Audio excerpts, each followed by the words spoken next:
welcome back to Let's Create with Alex Blake. I'm your host, Alex Blake, and today we have a very magical guest on the pod. Her name is Ruthie. Ruthie, say hi. Hello.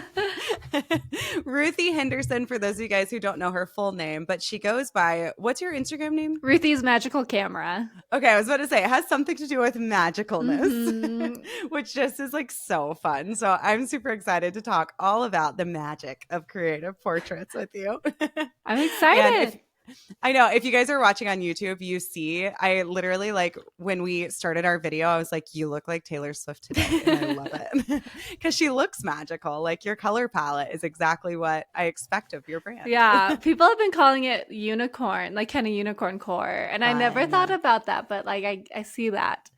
I see it too. All you need is a little horn. Yeah. And you're a unicorn. Yeah. That's your next shoot, honestly. I've literally been like considering it, but it's hard to decide like if I want to make the horn or buy the horn because I don't want it to be like cheesy. I want to be cool. So yeah, I gotta find the right. I love that that's the thing. You're like, yeah, how do I make the horn?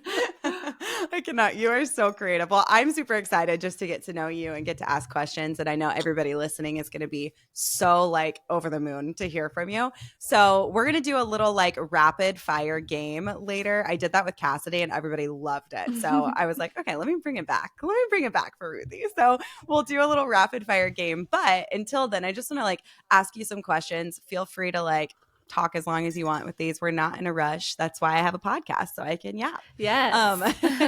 So tell us a little bit about like your photography journey, and then even like tell us maybe some about like your partnership with Adobe, because obviously that's like a crazy thing. Yeah. So it's been a really long journey because it kind of started like when I was in middle school. I started taking like just pictures of everything that like I could. And then I think it was in 7th grade, a youth pastor gave me a version of Photoshop, and I've never learned Photoshop.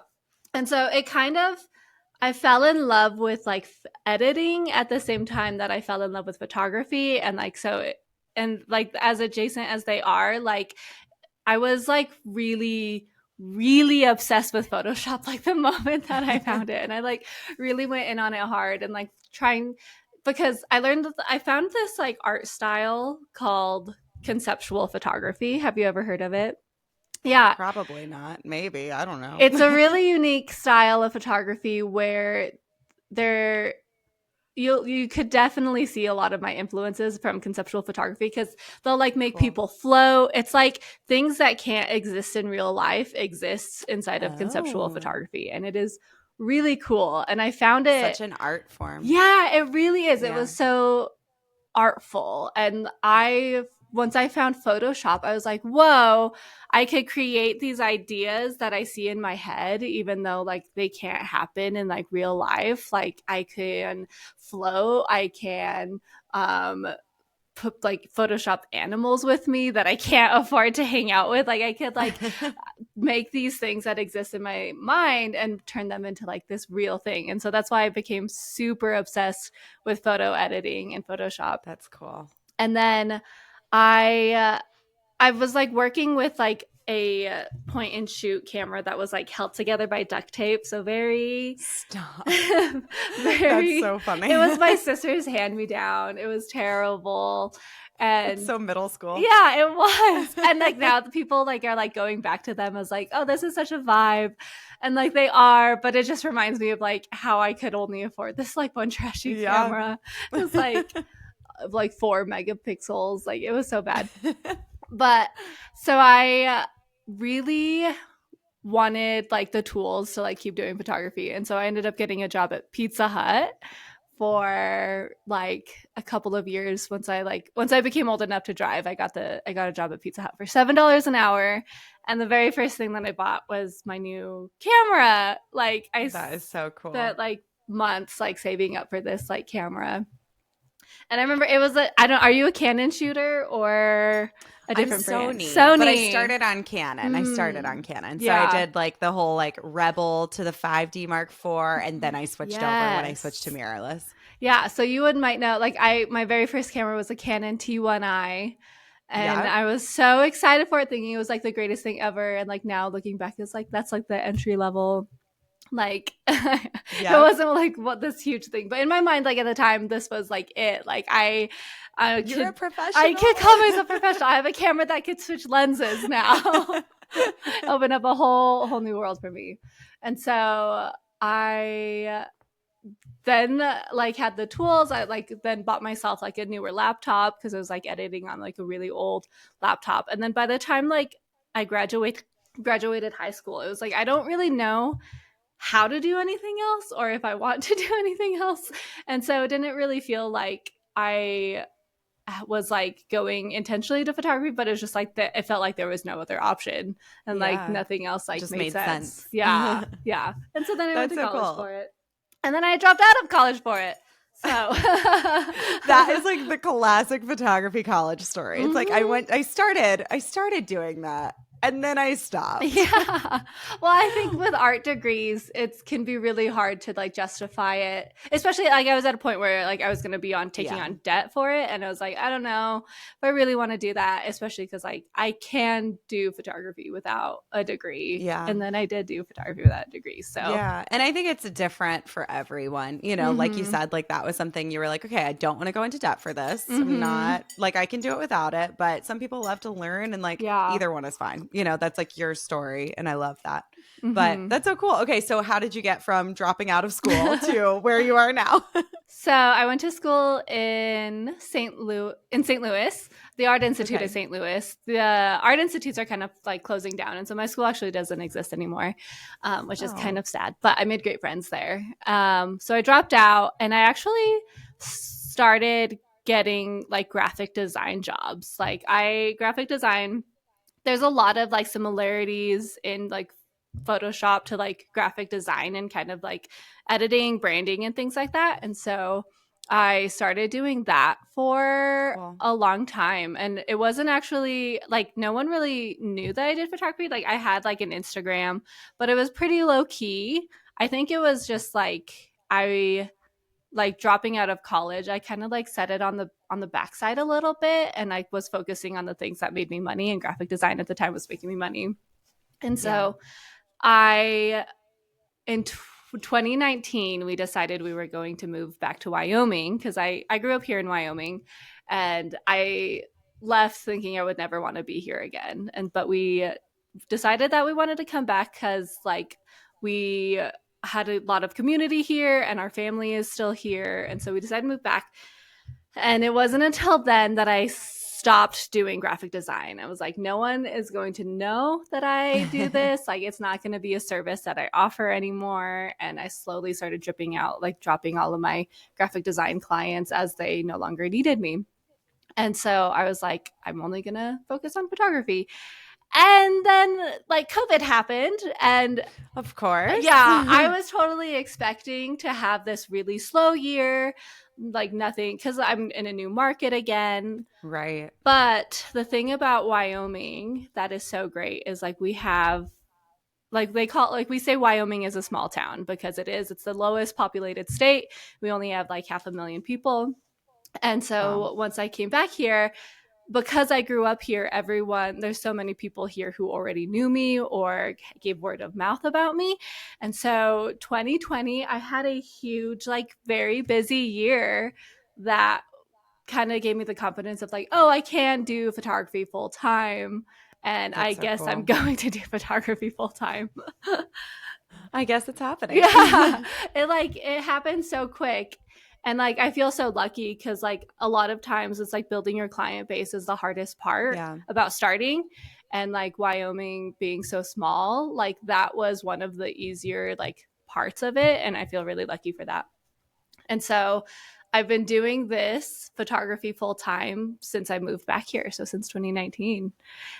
That is so fun. Yeah. And now, like, do you feel like you do a little bit of the graphic design stuff too? Or is that like fully to the wayside? No more. It's mostly to the wayside. I will have some clients who like need it if I see like Yeah. if I could like benefit them in that way. But mostly I use it like for my own self, for like Yeah. my own branding, my own content. And which is so nice that you kind of have that like in your skill set, like I don't know yeah. how to do that stuff. I have to outsource it. But it's Yeah. cool that you're like, no, let me just save the money and do it myself. Like the DIY kind of thing. Oh, it was super helpful. I'm definitely DIY anything that I can, even if I'm like, because like if you like try it out, like it's probably not going to be great when you first do it, but then like if Hmm. you like do a couple iterations of like of your branding, then eventually you'll get like good enough and get something that you like that's enough to function until It's you like have the enough to money. function. Yeah. I was going to say practice makes perfect. And then you went with enough to function. Enough to get you by, because eventually the goal is that like I don't have to do it. I can, because there are Right. like graphic designers who I think are infinitely more talented than me, but Sure. at the time like I can't afford the like some of those packages that I would want to. Right. So it functions where it is right now. So who are your clients right now?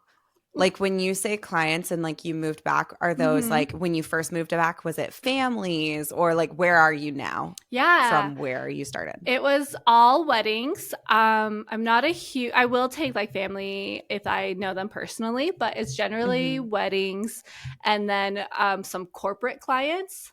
But I've Cool. actually just, I think may have finished, like just shot my last wedding that I may ever need to shoot this year, Ooh, because is now like brand deals have now gotten big enough and consistent enough that I think it could replace my client cool. um, work almost entirely. So that's Wow. exciting. And when you say brand deals, you mean more like as an influencer rather than a Mm-hmm. brand photographer. Okay, Yeah. so tell us about that. Tell us about the Adobe situation. Tell us about all your other things. Like, just yap. Yeah. Okay. So, okay.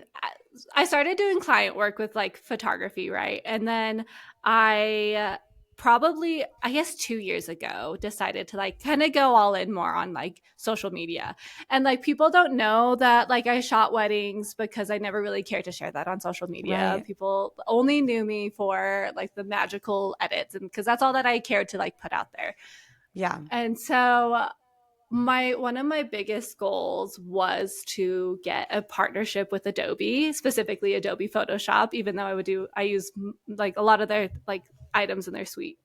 But I specifically wanted Adobe Photoshop. And so 2 years ago, I was like, I'm really going to go all in. And in that, one of my very biggest goals, probably like my main goal, was to get a partnership with Adobe. At the time, I So had no cool. idea what that would look like. I had no idea what a brand deal was, like anything about them. But I knew that I had to work with Adobe. And so I had a photo shoot go viral last year, and Cool. that gave me um, like my first 10K followers. And so I felt like, okay, I feel ready to reach out to them. So I started looking on LinkedIn for anyone who worked at Adobe, Yep. specifically in their marketing department. And like, It feels creepy, but it works. I was stalking people. Like, I was like, do you Yep. think that this person might be someone who would be in contact with someone who would possibly know this person about Adobe marketing? Because it's such a big company. Like, if it's a small Yeah. company, they'll have like their marketing person, like their email, like really easy. Right. But it's so big and so international that they have so many people that they're working with, that like it's really hard to find the right channel. So Yeah. I probably spent like set like 25, 35 emails like total, Oh my like gosh. just kept All to people in Adobe. all to people in Adobe. You're like spamming them. I only emailed each one of them once, but that's how many people like I was searching for Yeah, to try to like reach out. Cause I felt like in my heart, I was like, if they just see my stuff, I would totally. think that like they would see that like I love Photoshop, and like it's been Yeah. like my main tool for so long. And I feel like they would like my work. And so I sent all those emails out in June and then heard nothing. And I was like, Of course. awesome, cool. Crickets. Yeah. I guess I'll spam other brand companies, whatever. And so I did, because the reason why like I was doing this at this time is my very first viral photo shoot was my dandelion seed photo shoot. I put tons and tons of dandelion seeds in my hair. And I've seen. yes, and that It's beautiful. the first one got like 10 million views. And so I was just Wow. going to do it again. But because it's dandelions, I had to time it with the season. And so I knew it was going to be in the end of July was when I was going to go and collect all these dandelions. And so I was hoping to have the deal by then so that I had like this viral idea that like I could Oh, use for cool. them. It ended, That's smart. yeah, right. But the timing didn't work out. Of course. Which is totally But it was okay. smart. Yeah. had they just listened to my timeline instead of theirs, it would have been better. But so then it was end of July. So I had beginning of August. I had already done the dandelion seed photo shoot. I random email comes out from their partner company. So they're such a big, Adobe's so big that they have a partner marketing company. And so I Right. get this email, and it was the email that I was waiting like months for. And it was like, hey, we would love to have you do our partner with us for our Q3 marketing. And it was an easy yes from there. You're like screaming, yes. jumping up and down, everything. I wish I could have seen like a behind the scenes video of when you got that email. Like that's the content I need to see. I do have a video. I should share it. I was waiting. Yeah, you should. I didn't want to share it right away because I always wait for like contracts to be signed. Totally. It's like you never know, anything can happen. Yep. But like I was in bed, and so I like wake up because usually I wake up and the first thing I do is like check emails and then doom scroll for a little bit. And so then I saw it. And so I have a video of me and I'm just like in bed, bare face. And I'm like, 100% you need to post that. Yeah. I want to see it. That is so cool. Okay. So we talked a little bit about like, obviously your journey in photography and Photoshop, but tell us a little bit more about like the kind of bold and unconventional portraits that you do share. Like what was it that began to really like spark that love for you? And then like, even just how has your style evolved? Like obviously you were doing weddings. You think you maybe just did your last wedding. But like how did you find out that you loved those things? Yeah. So a big start of that. So I discovered conceptual photography on, I don't know, have you ever used Flickr? Yeah, but like a long time ago, it's maybe. old, and that's how I found it. But I mean, this was that's awesome. Like 2007, 2008, like when I first like kind of discovered it. Because I think how old are you? I'm 30. Okay, yeah, I'm gonna turn 30 next year. Oh, so like cool. we're one and the same. Yeah. So, it was. It was a while ago. It was like when I was like in middle school, like discovering these photographers. Yeah. And then so I always had like this staple of kind of like the weird, like unrealistic, but like my goal is like usually taking the unrealistic and making it realistic with Photoshop and stuff to make it like how like you wonder like how was this done? Yeah. And so that has always kind of been a core of my work is like the weird, like cannot happen in real life. Things don't just float around you. The magic was always there, which like I've had Ruthie's magical camera, the name, since I was a senior in high school. Wow. So it's been That's wild. So it really is the conceptual photography that like drew you to that. That's crazy. Yeah. So with being a like partner of Adobe Photoshop, like what opportunities has that brought you, even just to push the boundary of weird or like in your life, like what opportunities or what's come of being a partner with them? It's been really fun. I think I have yet to see where else it's going to go. I'd love to continue working with them. That obviously because I loved it the first time for so long. I'd love to like do because they have so many events. They have so many educational platforms. I would love kind of just any connection with them to continue. But also in that it's kind of given social proof that I can use when pitching to new brands. And it gave me a huge amount of like knowledge because it was really scary because this was like my first really big brand deal. And so I really was going in like really blind, and they were really Yeah. great in guiding me and very helpful. And so now I have a lot more confidence in pitching to other brands. And usually, you could, when you talk to brands, you send over a media kit, and like these are the things, like these are all of my like social numbers, because that's like a Yeah. big thing that they want to know. And then you could add information about like what brands that you've worked with. And I get to add Adobe to my little brands that I worked with. Woohoo! And I then, love that. yeah. And so then I pitch to other like brands and other companies, and they Yeah. see that social proof, and they see like Adobe has put in a lot of like views. So like they did this thing called whitelisting, where they take my video and they run an ad underneath it. So it's still like my account, but it's like they're the ones who are running the ad. Oh, cool. Mm-hmm. And so I think like they've been running them a lot. Like the one that they've been running on Instagram is like 10 million views. The one on like Wow. YouTube, I think, is like 5 million. And so That's crazy. yeah, random people are messaging me about how like I keep popping up on their YouTube. Yeah, that's Like all these wild. YouTube ads, and I'm like, oh I my mean, can you, gosh. like 10 million people is a lot of people. It's hard You know, to 1 million people is conceptualize. a lot of people, but Yeah. like that is crazy. How do you feel like, I feel like it's so interesting once you start getting traction on videos Mm-hmm. because it's pushed out to so much more than like your typical audience. So, Yes. how do you feel like you handle maybe the more like judgy kind of things or like the mean comments? Because I mean, I'm sure that like, especially for you, you like the weird, you like Mm-hmm. pushing the boundary, you like being outside of the box, but the world doesn't think outside the box like Ruthie's magical camera does, you know?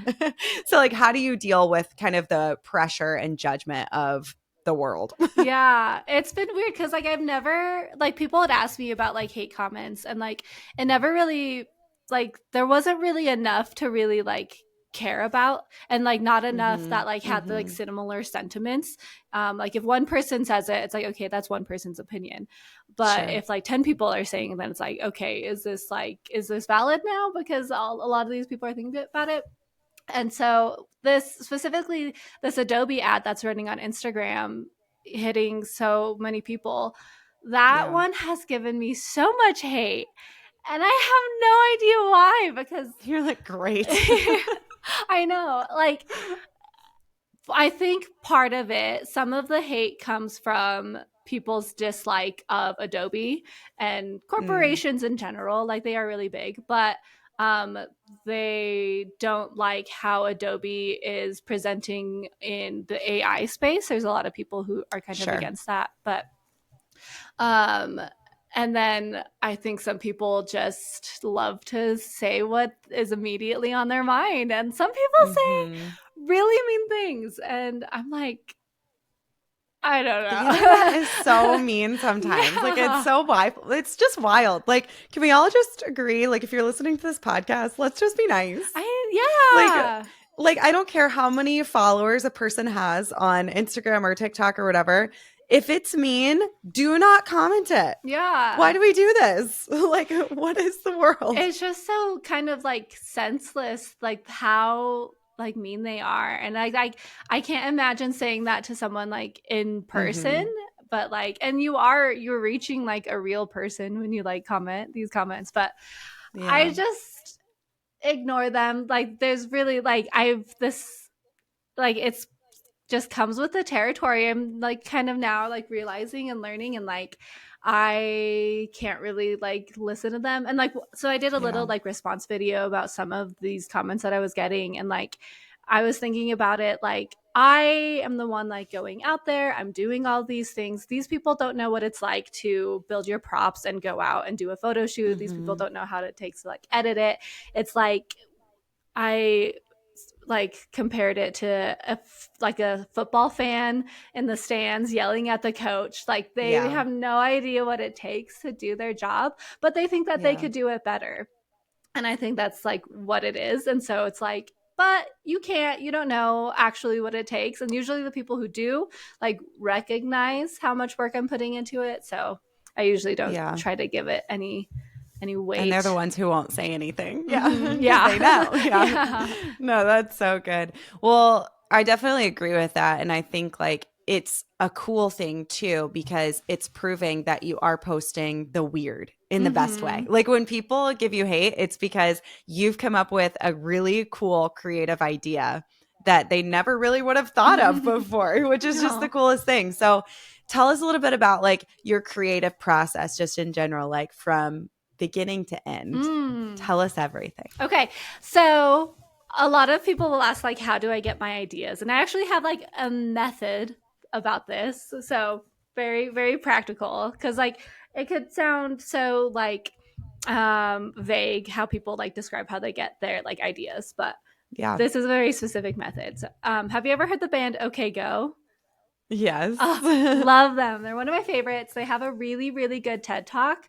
If you're looking for like creative inspiration and you need to like kind of boost, get more ideas, I agree. I like suggest looking at OK Go's TED Talk because it's so Cool. good. Because they have these really crazy, crazy, crazy music videos that are so out of the box and so like, how did you get that idea?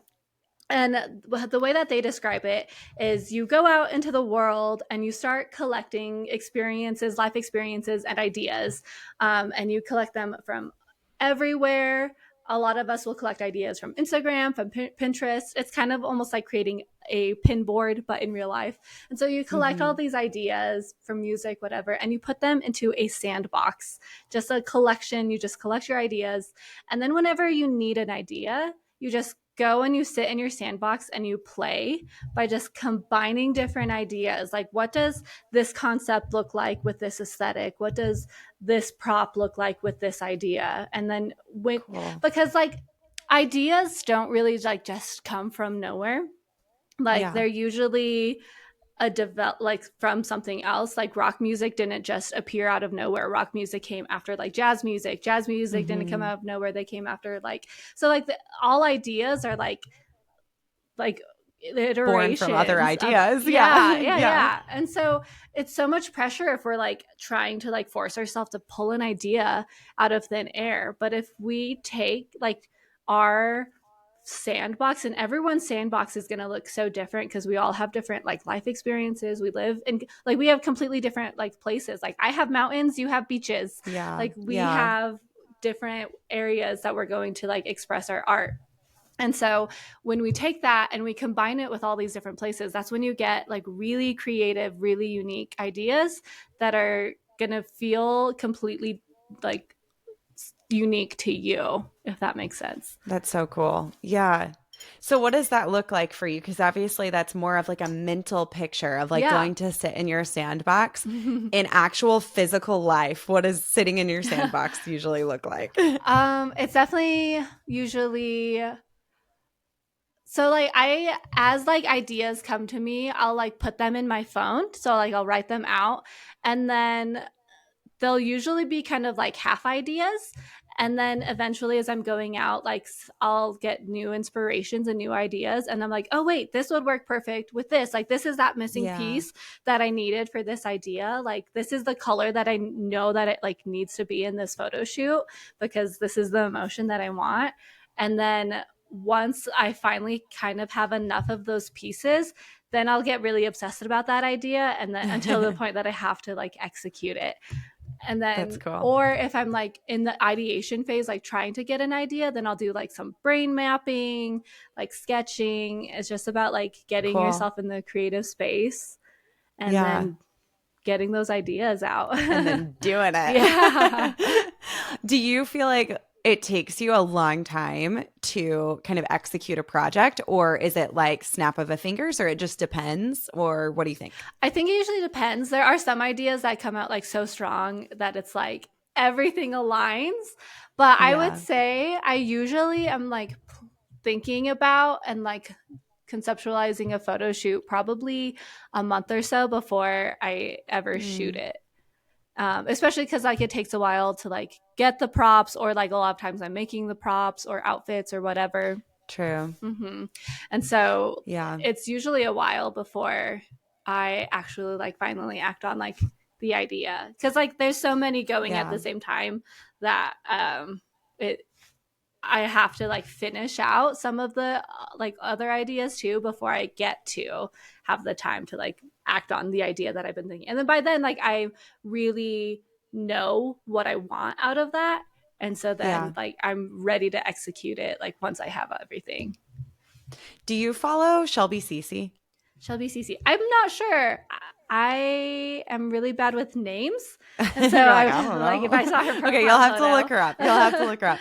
But you guys remind me, as you're talking, you guys remind me of each other. She's one of my friends. She actually lives in my apartment complex, but Wow. she's also a photographer. I had her on a couple episodes ago, probably like 2 months ago. So I guess it wasn't a couple episodes ago, but you guys know time, you know? Yeah. Anyway, the way that you guys creatively think and come up with concepts and then execute them are very similar. So I think you guys should totally be friends. I'm going to connect you guys after. I'll put you guys in an Yes. Instagram group chat I love so that. you guys can be friends after this.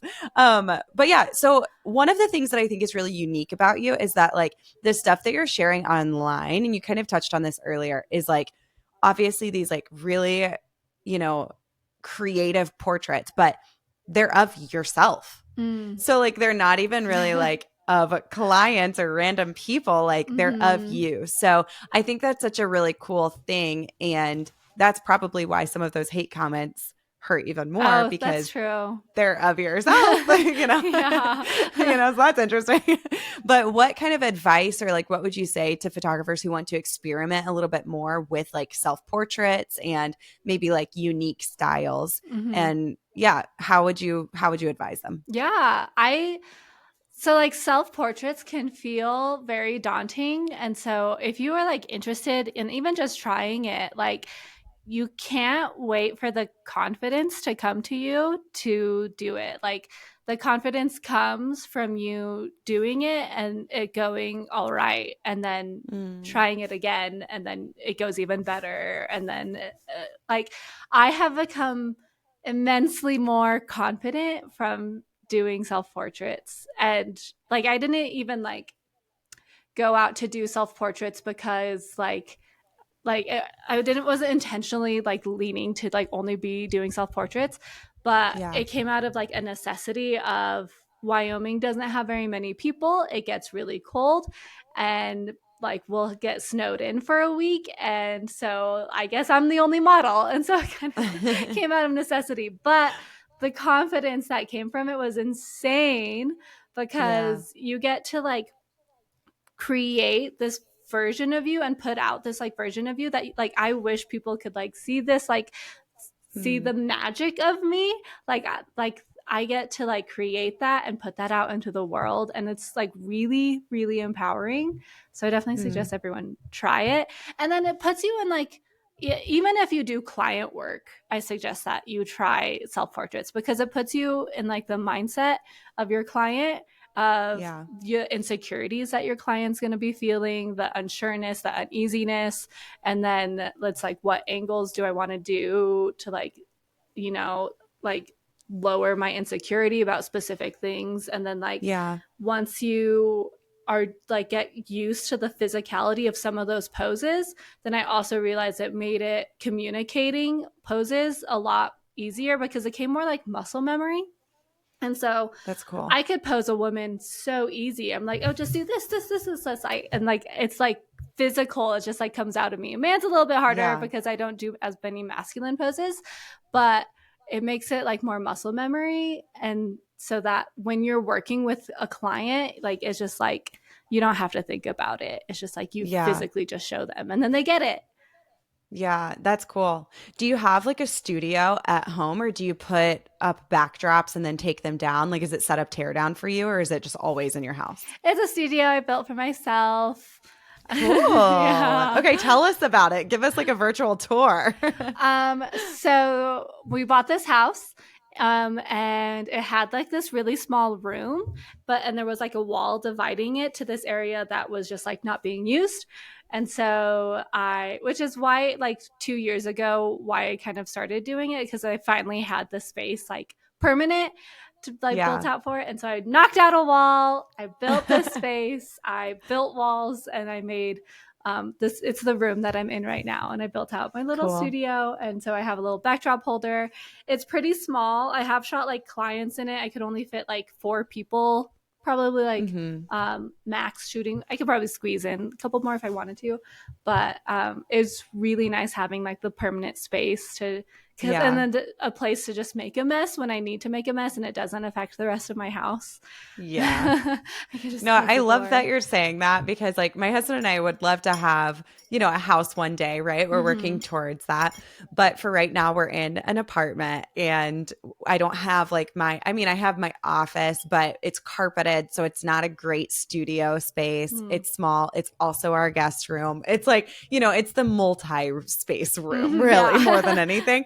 And so I think the thing that stops me from doing self portraits, and I was talking to Sue Shutterbug a couple weeks ago because I had her on, and she also does a lot of self portraits. But I think the like setup tear down aspect is so hard for me because I Yeah. need to almost like block it off on my calendar so I know that Mm-hmm. today I'm going to spend this time to this time, and that includes setup and tear down. Because sometimes it's just like hard, like I'm tired, even Yeah. if I feel cute that day, it's like, great, I feel cute that day, and I've got to set up a backdrop, Yeah. and put my lights up and Yeah. all of that kind of stuff. So I think planning it out, and like that was one thing she said, was like putting it in your calendar can be so Mm. much easier because okay, this is the day I'm going to set everything up, then get ready and put my makeup on, and then come and take Mm-hmm. pictures and then tear it all down. Mm. I love that though, because it also forces you to like do it and not chicken out if it's on your calendar.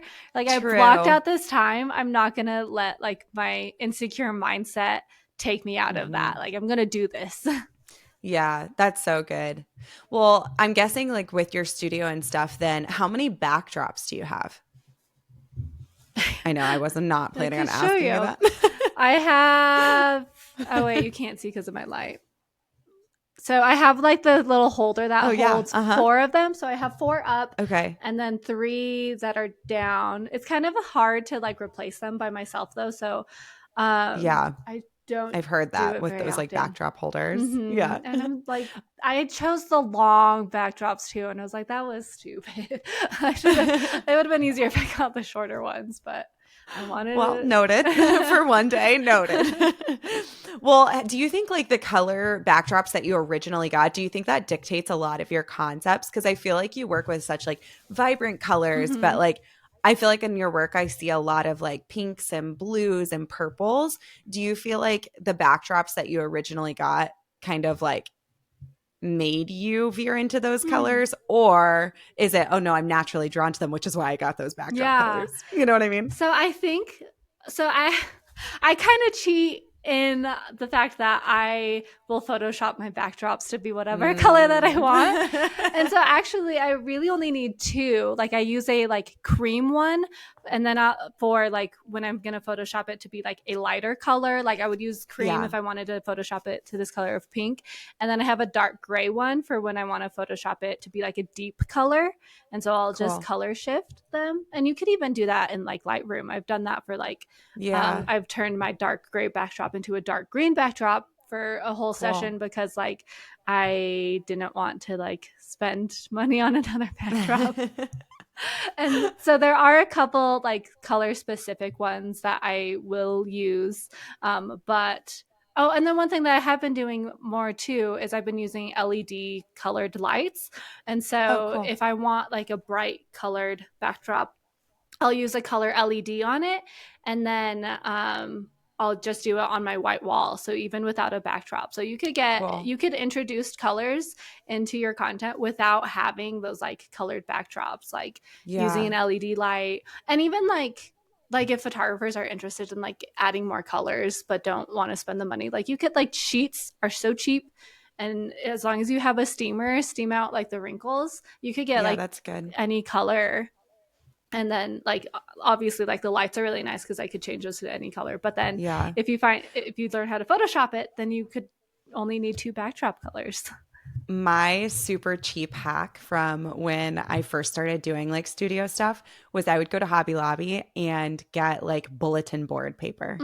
and it's smaller, but it worked Yeah. for what I was doing. It was mostly like headshots, and then I did like some self-portrait stuff when I was like first learning, and they were like $5 each, but like it was so fun to like get all the different colors, and it was like practicing paper backdrops but with Yes. really cheap bulletin board paper. So if I'm ever in a pinch, I still use like the white ones. I'm like, oh no, I ran out of my white backdrop, Yeah. headed to Hobby Lobby, I'm going to get a $5 one. It's genius. It is, yeah. Anything like just like you can't let your limitations of like what you have be the thing to stop you from executing an idea. Like Yeah. if you're like scrappy enough to like figure it out, you're gonna figure it out, even if it's a $5 bulletin board from Hobby Lobby. It's true. No, that's so true. I think like being scrappy is being creative. Yes. Like if you feel like you don't have the stuff to do it, be creative. That's why you were born a creative, Okay, so I have rapid fire creative questions for you. Ooh, Are okay. you ready? I'm ready. Okay. I need a buzzer. I'm going to ask it. Yeah. I know. I wish I had one. That would be so fun. Wait. I wish I had one. Okay. Okay. This is going to go really fast. Okay. Here we go. On the count of 3. 1, 2, 3. The most daring self-portrait you've pulled off. Cat tails. I did it. I like destroyed a bunch of like the fluff of cat tails. I saw that video. It was crazy. I thought I was going to choke and die. I wouldn't recommend it. If you could only use one Photoshop tool for a month, what would it be? Generative fill. Ooh, yeah, good one. You can make anything happen. That's right. Night editing or early morning editing? Night everything. Not me. A piece of gear or prop that you couldn't live without? My graphics tablet. I use it to draw and edit with. Okay, I'm curious about that. Favorite backdrop color right now? I've probably using the dark gray one the most right now. Okay. Most surprising edit that you've ever done? Oh. That's a hard one, I know.